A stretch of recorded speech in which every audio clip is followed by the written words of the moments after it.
¿Cuándo se inicia una vida?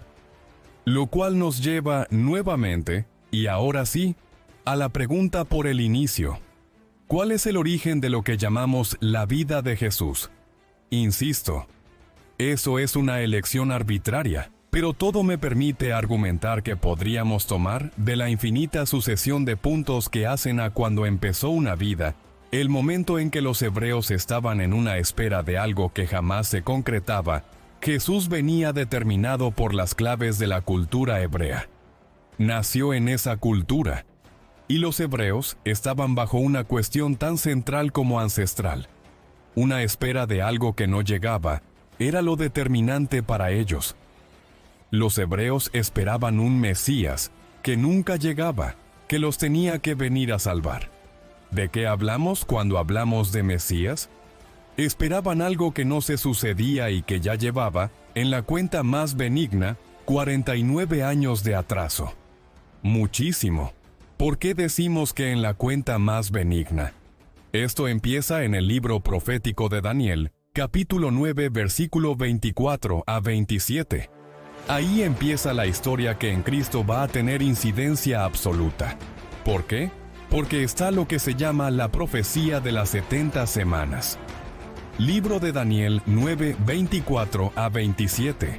70 semanas están determinadas sobre tu pueblo y sobre tu santa ciudad para terminar la prevaricación y poner fin al pecado y expiar la iniquidad, para traer la justicia perdurable y sellar la visión y la profecía y ungir al Santo de los Santos. 25.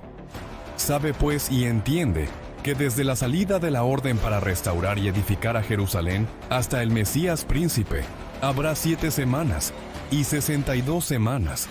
Se volverá a edificar la plaza y el muro en tiempos angustiosos. 26 años después de las 62 semanas, se quitará la vida al Mesías, mas no por sí.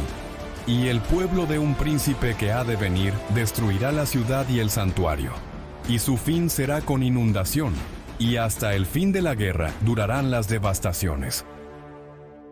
27. Y por otra semana confirmará el pacto con muchos. A la mitad de la semana hará cesar el sacrificio y la ofrenda.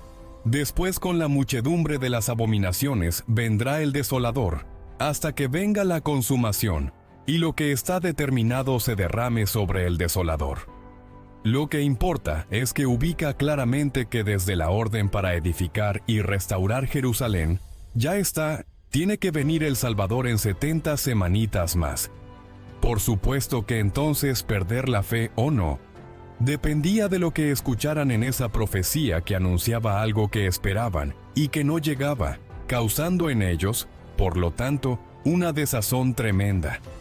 Para no perder la fe, comienzan entonces las más diversas interpretaciones, basadas en principio en que la palabra hebrea para semana es shabuim, plural de shabua, que sería un grupo de 7. Pero resulta que en hebreo existen semanas no solo de días, sino también de meses y de años. Entonces, 70 shabuim, tanto grupos de días como de meses o de años. Es decir, había interpretaciones para todos los gustos, desde 49 semanas de 7 días, apenas un poco más de un año, hasta 70 grupos de 7 años, la friolera de 490 años. ¿Y qué puede impedir que llegue lo que alguien espera? Ese alguien, que, precisamente, se limita a esperar. Exactamente. Eso es lo que cada vez más claramente comenzó a circular como sermón de las autoridades judías dirigido al pueblo. Vosotros os portáis mal. Por eso no viene el Mesías. Rápidamente eso prendió, pues se apoyaba en que una de las formas de representar a los judíos, que provenía de Isaías 53, 11 a 11. El siervo justo y sufriente, que cargó sobre sí las inequidades. El sermón ubicaba que los judíos eran sufrientes, pero no justos, y por eso no llegaba el Mesías. Ahora bien, Así como hemos necesitado ver todo ese contexto para comprender la importancia revolucionaria que tenía el anuncio de que el día había llegado, es imprescindible ver también lo literalmente revolucionario de ese día. Pues la revolución no solo iba a ser ante Roma, sino en dos frentes. Para decirlo en términos muy prácticos, los judíos ya estaban muy acomodados, por no decir directamente muy cómodos, siendo esclavos de los romanos. Cada vez les molestaba menos honrar al César. Como se puede ver que ya venía ocurriendo desde la época en que Egipto los tenía bajo yugo, cuando Moisés sube, pobrecito, a la montaña, baja con sus 10 escritos, y el más oculto, actuado en la misma escena, y les dice: escuchen, aquí tengo los 10 mandamientos. Y estaban honrando otra vez al becerro de oro. ¿Qué quiere decir eso?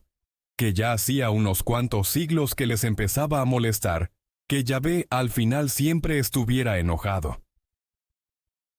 Ya en aquel entonces les empezaba a molestar esa cuestión, y cada vez le tenían menos respeto.